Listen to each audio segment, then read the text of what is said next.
सब उस टीवी पर, एलसीडी पर दिखाई पड़ता है। आप देखते हैं यमराज जी बार बार कहते हैं, क्यों जी, तुम्हें देखो तुम कितने गलत काम कर रहे हो, भ्रष्टाचार कर रहे हो, चोरी कर रहे हो, किसी का गला दबा रहे हो, किसी को मार रहे हो, किसी को लूट रहे हो, झूठ बोल रहे हो, कपट कर रहे हो, 4-4 घंटे निंदा चुगली कर रहे हो। यमराज जी बार बार आपको कहते हैं और आपका शर्म से सिर नीचे हो जाता है। क्या करें महाराज, बड़ा अपराध हो गया, बड़ी गलती हो गई, क्षमा करो। यमराज बोले, हिसाब कितना हुआ? जब पूरी पिक्चर खत्म हो गई तो हिसाब किताब होता है। आपके 5 किलो पाप निकले और मात्र 100 ग्राम पुण्य निकले। पाप कितने हैं? जोर से बोलो। 5 किलो और पुण्य कितने हैं? 100 ग्राम।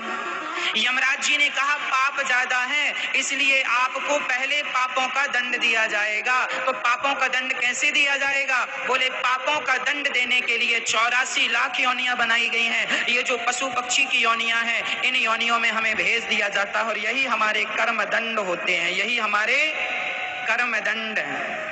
आपके जीवन में दुख मिल रहा है, यह कहा है आपके साथ, नरक कौन जाता है, स्वर्ग कौन जाता है, यह बात हमने आपको सुनाई। यह भागवत जी के अनुसार यह प्रसंग हमने आपको श्रवण कराया। यह मनुष्य के जीवन से मृत्यु तक की सारी चर्चा है। आपको क्या करना है, क्या नहीं करना। जितना हम अच्छा या बुरा करेंगे, एक एक अच्छे बुरे का दंड हमें भोगना पड़ता है। 1 रुपए का भी हम गलत काम करेंगे, बेईमानी करेंगे, उसका भी हिसाब हमें देना और लेना पड़ता है।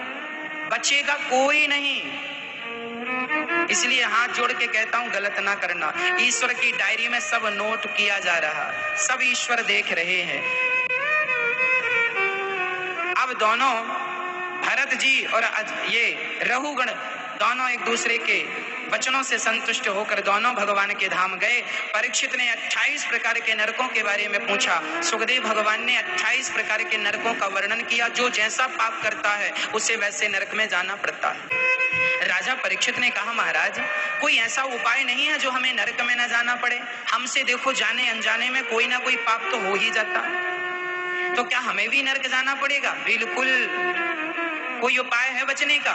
बोले अजामिल नाम के एक पंडित जी थे, उन्होंने सारी जिंदगी पाप किया, लेकिन उनके पुत्र का नाम था नारायण, और नारायण का नाम जब मरते समय उनके मुंह से नारायण का नाम निकल आया। बेटा नारायण दूरे क्रीडन का सक्तम पुत्रम नारायणावयम प्लावितेन स्वरेणोच्चैराजु हावा जितेंद्रिया। बेटा नारायण बचाओ, बेटा नारायण बचाओ, बेटा नारायण बचाओ। जब नारायण नारायण कह के बुलाया तो उसके पुत्र नारायण ने नहीं सुना, परम पिता परमात्मा ने, नारायण ने सुन लिया। बीमार से कली काल में एक ही सहारा है, केवल भगवान का नाम।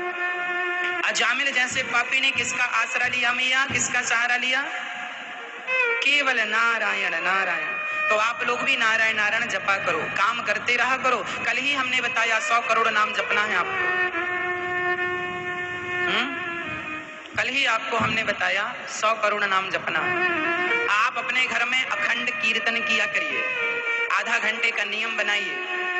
सुबह, दोपहर, शाम, रात्रि को कभी भी नियम बनाओ कि आपका परिवार जब इकट्ठा होता हो, जिस समय, सवेरे या शाम को, पति पत्नी, बेटा बेटी, दादा दादी सब मिलके 10 मिनट, आधा घंटा, 1 घंटा संकीर्तन करो। नाम संकीर्तन, श्री मन नारायण, श्री मन नारायण। नारद जी क्या जब करोड़ नाम पूरे कर लिए, उसकी वाणी सिद्ध हो जाती। यदि आप कह देंगे कि इसके साथ ऐसा हो जाए, इसका भला हो जाए, इसकी दरिद्रता मिट जाए, इसका कल्याण हो जाए, आपकी वाणी सिद्ध हो जाएगी।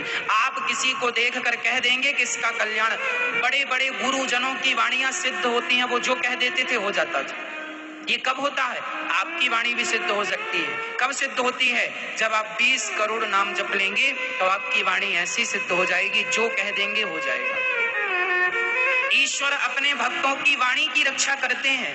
यदि भक्त ने कह दिया कि यहाँ ये प्रहलाद जी ने कह दिया कि खंबे से भगवान निकलेंगे, प्रहलाद जी भी तो नाम संकीर्तन करते थे, और नाम संकीर्तन की महिमा इतनी है मैया कि जो कह दिया जाएगा वो हो जाएगा। इसलिए आप नियम बनाओ कि आधा घंटा, 1 घंटा आपको नित्य नियम से जाप करना है।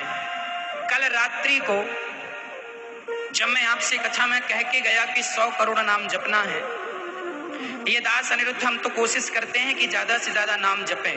आपके कल के प्रवचन के बाद, कल के प्रवचन ने देखो आप पर कितना प्रभाव किया मुझे नहीं पता, लेकिन कल के प्रवचन ने मुझे प्रभावित कर लिया, स्वयं को प्रभावित कर लिया।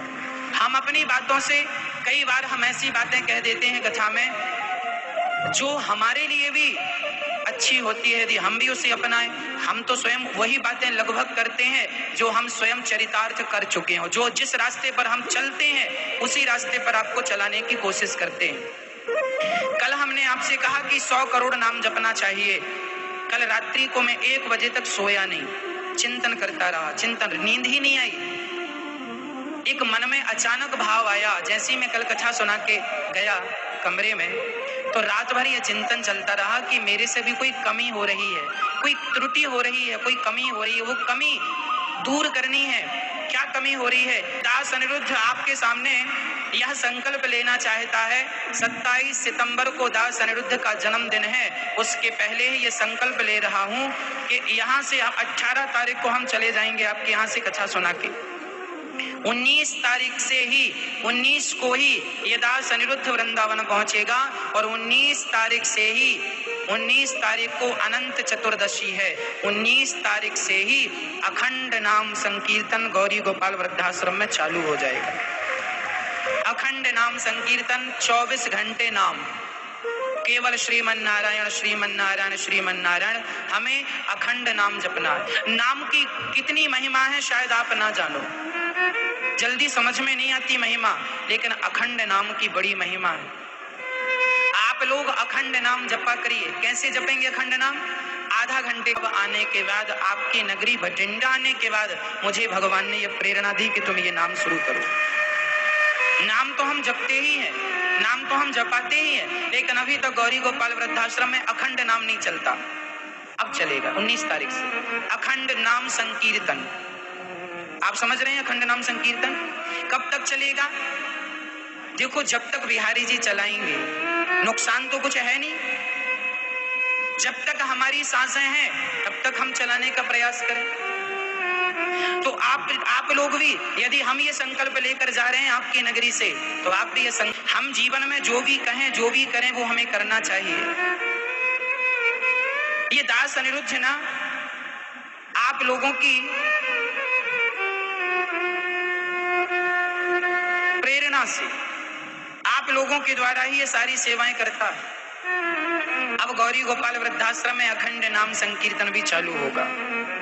और जानते हैं, आप कभी वृंदावन आइए तो आपको गौरी गोपाल वृद्धाश्रम का दर्शन होगा। और जब भी आप आए तो वहां पर मेरी वृद्ध माताएं रहती हैं, उन माताओं का दर्शन करने जरूर आइएगा। उन असहाय बेसहारा माओं को आप जरूर मिलने के लिए आइएगा, अच्छा लगेगा उन्हें भी और हमें भी। तो वहां पर जरूर आइएगा। और भक्तों, यदि आपको ईश्वर ने योग्य बनाया है तो माओं की सेवा जरूर कीजिएगा।